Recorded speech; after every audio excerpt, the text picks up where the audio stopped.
Good morning guys. Today I'm gonna cook shrimp paste and egg fried rice. Okay, so we need salt, black pepper, soy sauce, oyster sauce, 4 cups of rice, and then eggs, beaten eggs. I add salt, and then carrots, peas, and then the shrimp paste, and then garlic, onions, spring onions. First, scramble the eggs.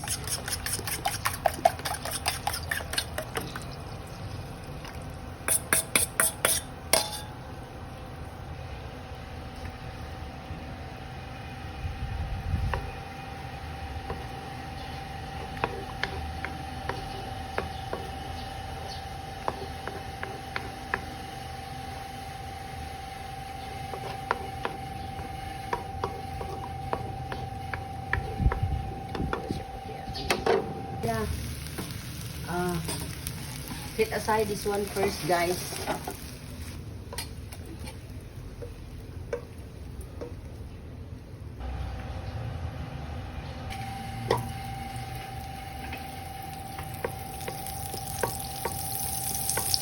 So, saute the garlic.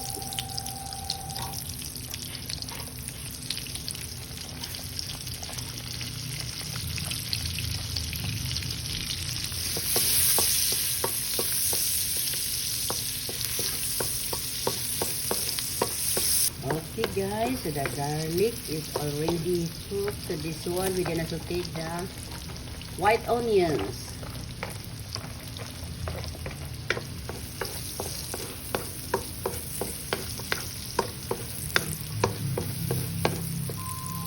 The carrots.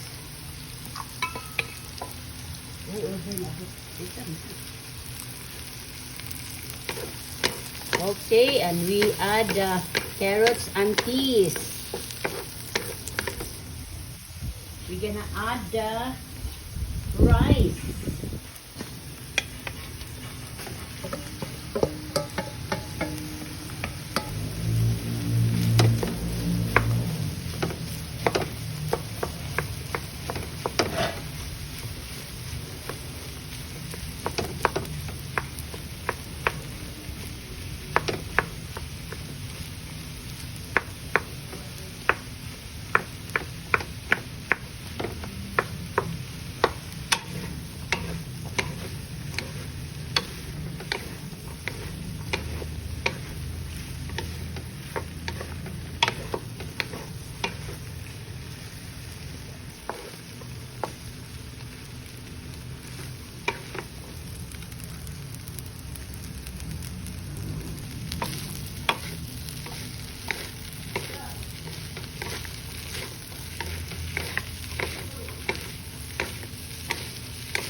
Time to add the shrimp paste, guys. Okay, so like that first because it might become salty.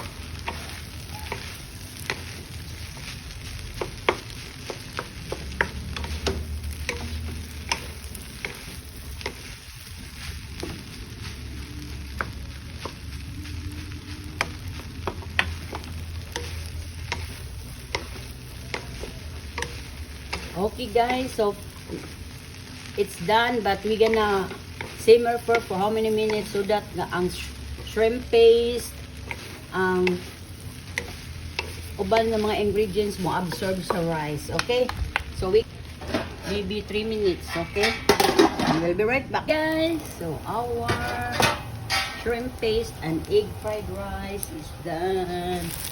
Okay, look at that one. Mm. Mm. Okay, guys. Okay. Harnish. Okay, guys. So this is our shrimp paste and egg fried rice. Okay, it's done. Okay, it's tasting time.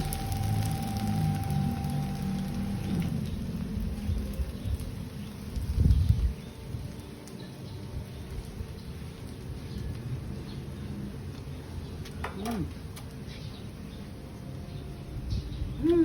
Super yummy. Okay, guys, so that's our shrimp paste and egg fried rice is done. It's super yummy. Okay. Thank you for watching, guys, and please hit like, follow, share, subscribe to my YouTube channel, dbroja, to my Instagram, d_bro_ja, and to my TikTok at The Cooking Show, and to my Facebook page, The Cooking Show, to my personal blog, Delia Valentine, and to all my supporters and non-supporters, thank you for watching.